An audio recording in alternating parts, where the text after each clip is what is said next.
இன்னைக்கு நம்ம என்ன பண்ண போறோம்னா சேமியா உப்புமா பண்ண போறோம்.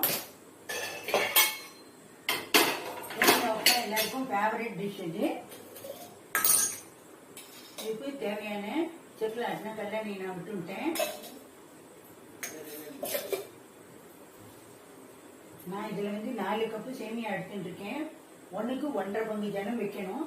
இதில் நான் ஜலத்தை அளந்து எடுத்து வச்சுருக்கேன். இப்போ நான் சேமியாவை போட்டுட்டேன்.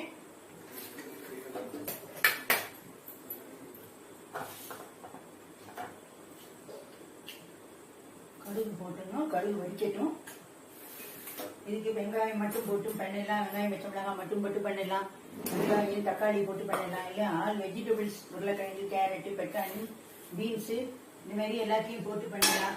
வதக்கியும் பண்ணலாம். இல்லை ஸ்டீம் குக் அந்த வெஜிடபிள்ஸ் எல்லாத்தையும் ஸ்டீம் குக் வெங்காயம் தக்காளி தவிர மீறி எல்லா வெஜிடபிள்ஸையும் ஸ்டீம் குக் பண்ணிட்டு பண்ணலாம். இது எப்படி வேணாலும் பண்ணலாம். இப்போ நான் கடுகு போட்டிருக்கேன். கடுகு வடிக்கட்டும்.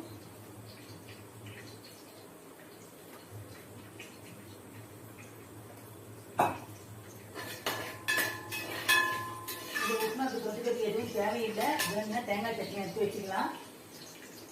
இல்லைன்னா மத்தியானம் செஞ்ச குழம்பு கூட்டோ எண்ணெய் இருக்கும் அது தொட்டு சாப்பிட்டுட்டு போயிடலாம்.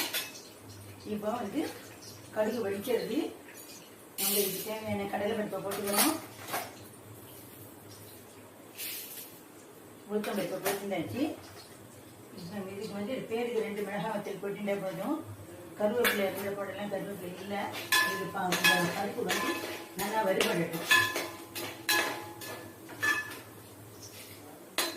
நல்லா செவக்க வறுபட்டதுக்கு அப்புறம் இந்த நறுக்கி வச்சிருக்கிற இஞ்சி பச்சை மிளகாய் வெங்காயம் இது எல்லாத்தையும் போட்டு வதக்கணும்.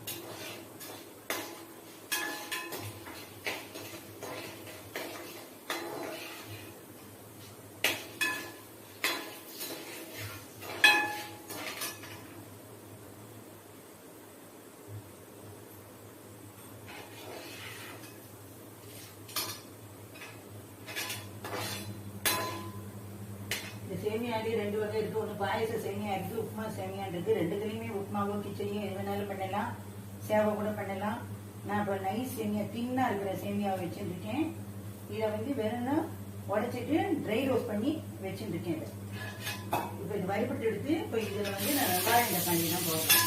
வெங்காயம் பச்சை மிளகாய் போடுறேன். இதுக்கு இந்த வெங்காயம் வதங்கிறதுக்கு இந்த உப்பு மாவுக்கும் சேர்த்து நான் உப்பு இப்போதே போட்டுருந்தேன். இதில்